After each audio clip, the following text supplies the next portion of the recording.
বাংলাদেশ জামাত ইসলামী ঐতিহ্যবাহী নীলফামারী জেলার ডুমার উপজেলা শাখা আয়োজিত আজকের এই তাৎক্ষণিক পথসভার সম্মানিত সভাপতি, উপজেলা আমির, মঞ্চে বসা বাংলাদেশ জামাত ইসলামের কেন্দ্রীয় নির্বাহী পরিষদের সদস্য, রংপুর দিনাজপুর অঞ্চলের সম্মানিত পরিচালক জনাব মাওলানা আব্দুল হালিম, আরও বসা আছেন আপনাদের প্রিয় মানুষ, ডুমার ডিমলাবাসীর প্রিয় কণ্ঠ জনাব মাওলানা আব্দুল সত্তার, মঞ্চে বসা সম্মানিত নেতৃবৃন্দ, আমার সামনে উপস্থিত প্রিয় ডুমারের সম্মানিত ভাই ও বোনেরা, সাংবাদিক বন্ধুগণ, আমিও আরেকবার আল্লাহ তাআলার শুকরিয়া আদায় করছি।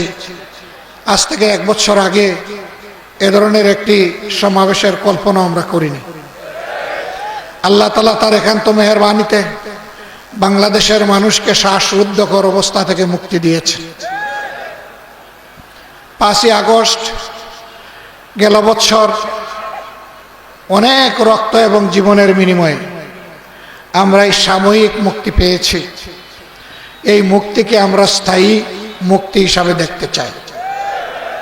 আমরা চাই না বারবার ফ্যাসিবাদ ফিরে আসবে আর এদেশের মানুষকে লড়াই সংগ্রাম করে জীবন দিতে হবে। আমরা তা মোটেই চাই। আমরা চাই আমাদের সন্তানদের, ভাইদের, বোনদের রক্তের বিনিময়ে যে সাময়িক মুক্তি এসেছে, এর মধ্য দিয়ে ফ্যাসিবাদের যেন কবর রচিত হয়। তাহলে ফ্যাসিবাদের কবর যদি রচিত হয়, প্রিয় বাংলাদেশে সেবকের দায়িত্ব কারা পালন করবে? দেশটা একটা দলকে বা একটা জোটকে চালাতে হবে। এ দায়িত্ব কে পালন করবে? তাদের পরিচয় কি? তাদের পরিচয় অত্যন্ত স্পষ্ট। আমাদেরকে বিবেচনায় নিতে হবে 54 বছর ধরে যে সমস্ত দল বাংলাদেশকে শাসন করেছেন, তাদের শাসন আমলটা কেমন ছিল? তাদের মধ্য থেকে একটা দল কি বাংলাদেশকে দুঃশাসন এবং দুর্নীতি থেকে মুক্তি দিতে পেরেছিলেন? কেউ পারেন না। কম বেশি তাদের আমলে দুর্নীতি হয়েছে এবং জনগণ দুঃশাসন পেয়েছে। 5 আগস্ট পট পরিবর্তনের পর আগে যারা লুটেরা, চাঁদাবাজ, দখলদার, খুনি, গুম এবং হত্যাকারী, দর্শক, তারা তো পালিয়ে গেছে অথবা আত্মগোপনে চলে গেছে। এখন আমরা আছি কারা? যারা 15.5 বছর এই স্বৈরাচারের নির্যাতনের শিকার হয়ে অসংখ্য সহকর্মীকে হারিয়েছি, অসংখ্য ভাইকে বোনকে গুম করা হয়েছে, অসংখ্য সহকর্মীকে বারবার দফায় দফায় জেলে যেতে হয়েছে, অনেকে পঙ্গু হয়েছেন, অনেকে আহত হয়েছেন। সেই কষ্টের জনগণ নিয়ে আমরা আছি। এই পরিবর্তনের দিনই আমরা আমাদের দলীয় সহকর্মী এবং দেশবাসীর কাছে একটা অনুরোধ জানিয়েছিলাম যে আল্লাহ তাআলার শুকরিয়া, আল্লাহ রাব্বুল আলামিন আমাদের বুকের উপর থেকে পাথর সরিয়ে দিয়েছেন। আসুন নাগরিক হিসাবে আমরা দায়িত্বশীলতার পরিচয় দেই, আমরা ধৈর্য ধরি, আমরা শান্ত থাকি এবং আমরা বাংলাদেশকে গঠন করার জন্য নিজেদের সমস্ত শক্তি নিয়ে। কিন্তু আফসোস, আগের চাঁদাবাজরা গিয়েছে, এখন সর্বস্তরে মানুষ বলে শুধু হাত বদল হয়েছে। মানুষ বলে রেট একটু বৃদ্ধি পেয়েছে। সেদিন একজন বড় ব্যবসায়ী বললেন, আগে মাসে মাসে ওই লুটেরা এত করে নিত, এখনকার যারা আসছে তারা এসে বলে রেট বাড়াইয়ে দেন। আমি জিজ্ঞেস করলাম, রেট কেন বাড়াতে হবে? বলে যে ওরা তো 15.5 বছর খেয়েছে, আমাদের কপালে কয়দিন আছে জানি না, যে কয়দিন আছে সেই কয়দিনে আমাদের পেটটা ভরে দেবে।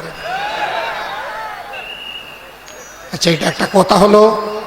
এতগুলা মানুষ জীবন দিল, এতগুলা মানুষ পঙ্গু হলো, তোমারই তো সহকর্মী, তোমারই একজন ভাই এখন আর দুনিয়ায় নাই, একজন বোন দুনিয়ায় নাই। তাদের মুখের দিকে, তাদের রক্তের দিকে তুমি কি একটু তাকাবা না? তুমি কি একটু সম্মান দেখাবা না? তুমি কি তাদের শহীদদের সেই জীবনকে, রক্তকে তুমি কি অপমান করবা? কষ্ট বিকে নিয়ে যে 34,000 মানব মানবী পঙ্গু হয়ে পড়ে আছে, কেউ বিছানায়, কেউ হাসপাতালে, কেউ দুঃখে দুঃখে জীবনের সাথে লড়াই করছে, তাদের জীবনের রক্তের কি কোনো মূল্য নেই? সম্মানিত ভাইরা, আমরা আমাদের দলীয় সহকর্মীদেরকে বলেছি, এই অপকর্ম যেই করবে তাকে আমরা ছাড় দেব না। ওই হারাম খাওয়ার আমাদের দরকার নেই। আল্লাহ তাআলা হালালের উপর থেকে যেন আমাদেরকে লড়াই করার তৌফিক দান করেন। আমরা দেশের জনগণকে কথা দিচ্ছি, আমাদেরকে সামাজিক আন্দোলন গড়ে তুলতেই হবে। যেখানে চাঁদাবাজ সেখানেই যুদ্ধ, যেখানে দখলদার সেখানে লড়াই। আমাদের এই যুদ্ধ অনিশেষ। আবর্জনা সাফ হয়ে বাংলাদেশ দুর্নীতি এবং দুঃশাসন মুক্ত একটি দেশ না হওয়া পর্যন্ত আমাদের এই যুদ্ধ, এই লড়াই অব্যাহত থাকবে। 24-এর যোদ্ধারা স্লোগান দেয়, আবু সাইদ মুগ্ধ, শেষ হয়নি যুদ্ধ। কেন বলে? বাংলাদেশ যদি 5 আগস্টের পর পুরাপুরি ফ্যাসিবাদ মুক্ত হয়ে যেত, তাইলে তো আজকে তাদের এই স্লোগানের দরকার ছিল না। ফ্যাসিবাদ মুক্ত হয়নি বলেই এই যুদ্ধ হচ্ছে। বাংলাদেশে আইন শৃঙ্খলা পরিস্থিতি অতি সম্প্রতি পরিকল্পিতভাবে ষড়যন্ত্র করে হয়তোবা তার অবনতি ঘটানো হচ্ছে। এই অবস্থায় যদি বাংলাদেশে কোনো নির্বাচন হয়, আমাকে সাংবাদিক বন্ধুরা বলেছিলেন, আপনি কি মনে করেন? আমি বলেছিলাম, it will be the genocide of election. এটা ইলেকশনকে একদম খতম করে দেবে, চরম বিশৃঙ্খলা হবে, রক্তের বন্যায় বাংলাদেশ ভেসে যাবে। আমরা এটা চাই না। আমরা চাই সকল ক্ষেত্রে প্রয়োজনীয় সংস্কার সাধন করে দেশে আইন শৃঙ্খলা ফিরিয়ে এনে জনগণকে স্বস্তির সাথে তার ভোট প্রয়োগের সুযোগ তৈরি করে দিতে হবে।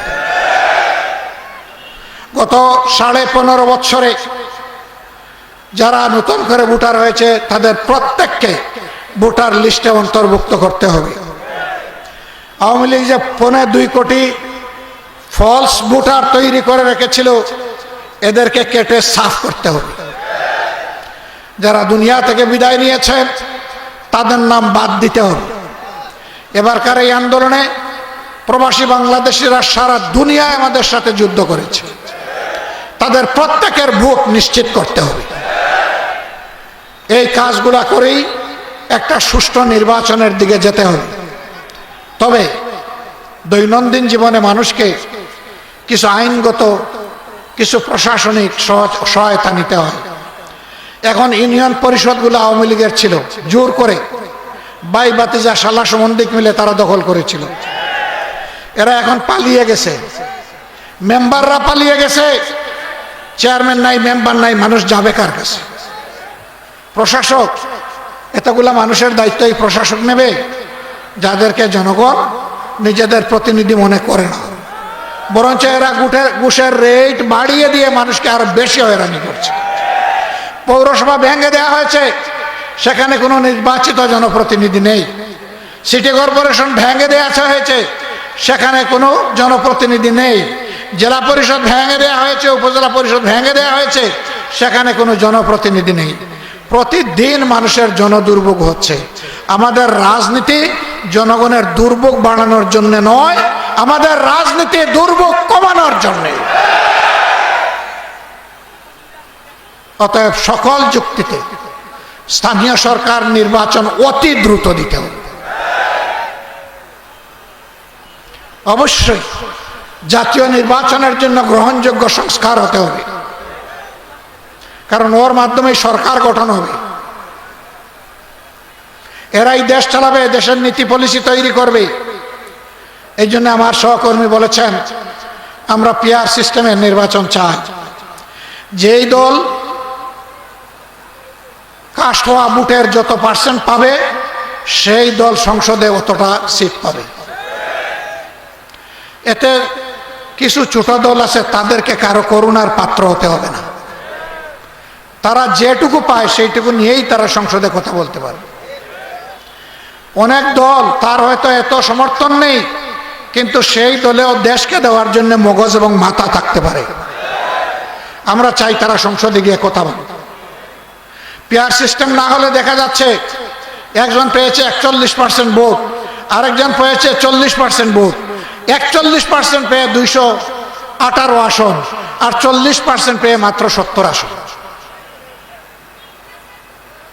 এই 218 আসন পাওয়ার পরে প্রত্যেকেই স্বৈরাচার বেপরোয়া হয়ে ওঠে। তখন আর মানুষকে মানুষ গণ্য করে না, তখন জনগণের সেবক মনে করে না, তখন দেশের মালিক হয়ে বসে।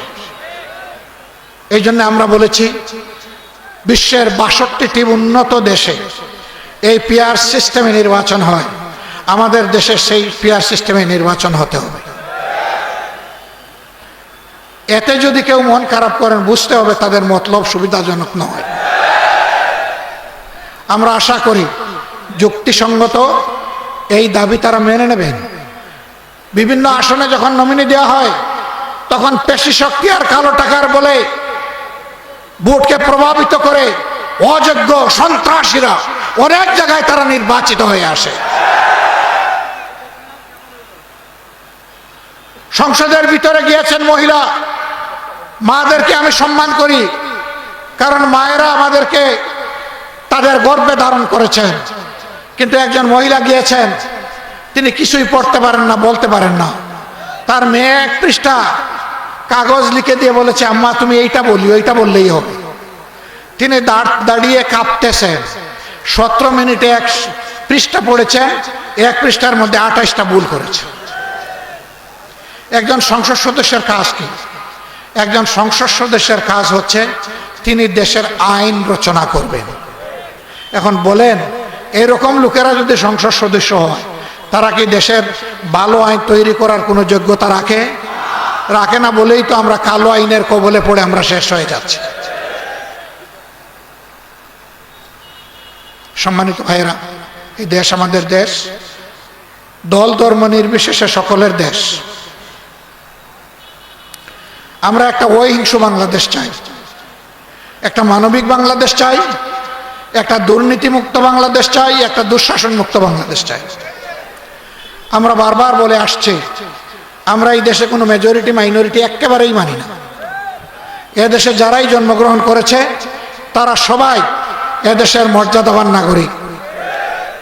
একজন মুসলমান সংবিধানের ভিত্তিতে যে অধিকার পাবে, আমার একজন হিন্দু ভাই, একজন বৌদ্ধ ভাই, একজন খ্রিস্টান ভাই কিংবা বোন, তারা সমান অধিকার পাবে। এই মাইনরিটি মেজরিটিতে টুকরা টুকরা, দেশের ওই পক্ষে বিপক্ষে টুকরা টুকরা, এগুলা করে 54 বছর যারা ফ্যাসিবাদকে বাংলাদেশে পাকাপোক্ত করেছিল, ওই ফ্যাসিবাদী কোনো কর্মকাণ্ড আর বাংলাদেশে দেখতে চাই না। neither majority nor minority, we need unity. আমাদের ঐক্যের বাংলাদেশ প্রয়োজন। যেই জাতি ঐক্যবদ্ধ থাকে, সেই জাতির মাথার উপর কেউ কাঁঠাল ভেঙে খাওয়ার সাহস করে না। কেউ প্রভু হয়ে সামনে আসার সাহস করে না। আমরা এমনই একটি সম্মানের বাংলাদেশ, স্বাধীন বাংলাদেশ চাই। এই সমাজের 40% হচ্ছে যুবক, যুবকদের 60% হচ্ছে বেকার। অথচ যুবকের হাতই তো আমার সমাজ গড়ে দিবে। কেন তারা বেকার থাকে? তার অনেকগুলো কারণ। এর মাঝে একটা কারণ হলো সুশিক্ষার পরিবর্তে কুশিক্ষা। এই শিক্ষা মানুষকে মানুষ বানায় না, এই শিক্ষা যোগ্য নাগরিক হিসাবে গড়ে তোলে না। এই জন্য সার্টিফিকেটের বস্তা নিয়ে এক অফিস থেকে আরেক অফিসে দৌড়াতে হয়।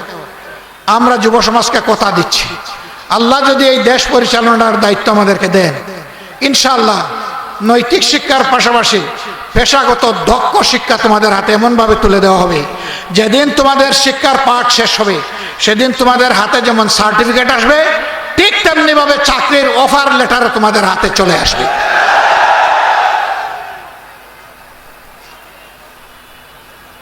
আমরা একটা বেকারের হাত থাকতে দেব না, দেশ গড়ার কারিগরের হাত ইনশাল্লাহ আমরা পাবো। মা বোনদেরকে ভয় দেখানো হয়, কোরআনের শাসন হলে গেছে, একেবারেই গেছে, আর ঘর থেকে বের হইতে পারবো না, তালা। আমাদের মা বোনরা আছে না, তারা সমাজে কাজকর্ম করে না, অবদান রাখে না, আমাদের সামাজিকতা তারা রক্ষা করে না, তারা সব করে। আমরা কি তাদেরকে তালা দিয়ে রেখেছি? না, এটা ভয় দেখিয়ে দিন থেকে, ইসলাম থেকে, আল্লাহর নিয়ামত থেকে মানুষকে সরিয়ে রাখার এটি হচ্ছে নিকৃষ্ট ষড়যন্ত্র। আমরা কথা দিচ্ছি, কোরআনের শাসন হলে মারা সমাজের উন্নয়নে ইনশাল্লাহ অবদান রাখবেন। বাড়তি দুটি জিনিস তারা পাবেন, একটি মর্যাদা আর একটি নিরাপত্তা। এখন না আছে তাদের সামাজিক মর্যাদা, আর না আছে নিরাপত্তা। আমরা ইনশাল্লাহ তা নিশ্চিত করব। সম্মানিত বন্ধুগণ, গলার হালত ভালো না, আপনারা আগেই টের পেয়ে গেছে। সুতরাং এই পাটা একতারার বাজাইয়া লাভ নাই, আপনাদেরকে কষ্ট দিয়ে বিরক্ত করে লাভ নাই। ইনশাআল্লাহ আমরা আপনাদেরকে কথা দিচ্ছি,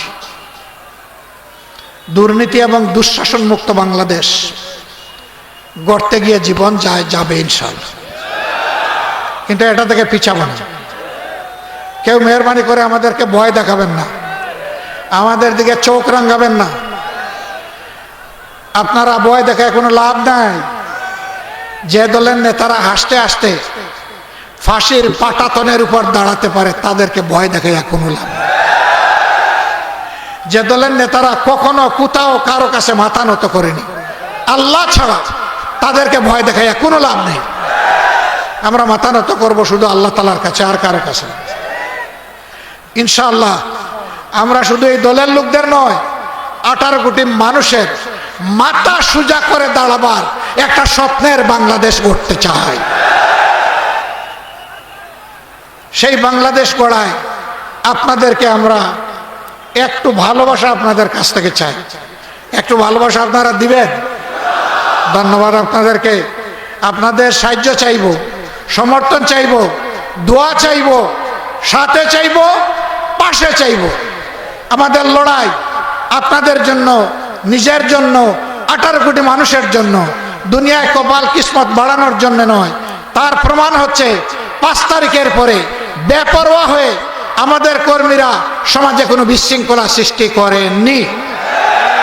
অথচ সবচাইতে মজলুম, বড় মজলুম দল হচ্ছে বাংলাদেশ জামাত ইসলামী। আমরা এখানে যখন ধৈর্যের পরিচয় দিয়েছি, ইনশাআল্লাহ দেশ গড়ার ক্ষেত্রেও আমরা দায়িত্বশীলতার পরিচয় দেব। আল্লাহ দুমারবাসীর উপর রহম করুন। আল্লাহ তাআলা আপনাদেরকে সুস্বাস্থ্য দান করুন।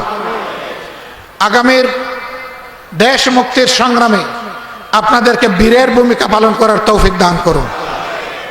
আপনারা গর্বিত উত্তরবঙ্গের মানুষ। এখন সন্তানেরা যে স্লোগান দেয়, প্রথম নামটি আপনাদের আসে, আবু সাঈদ। আবু সাঈদ মুগ্ধ, শেষ হয়নি যুদ্ধ।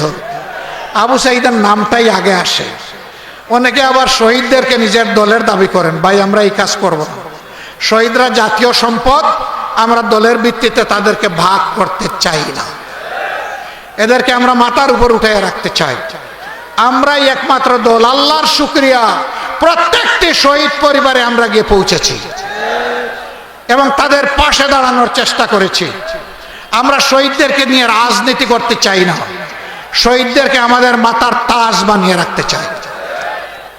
আল্লাহ তাআলা আপনাদেরকে ভালো রাখুন, সুস্থ রাখুন। লড়াইয়ের ময়দানে আবারও দেখা হবে ইনশাআল্লাহ।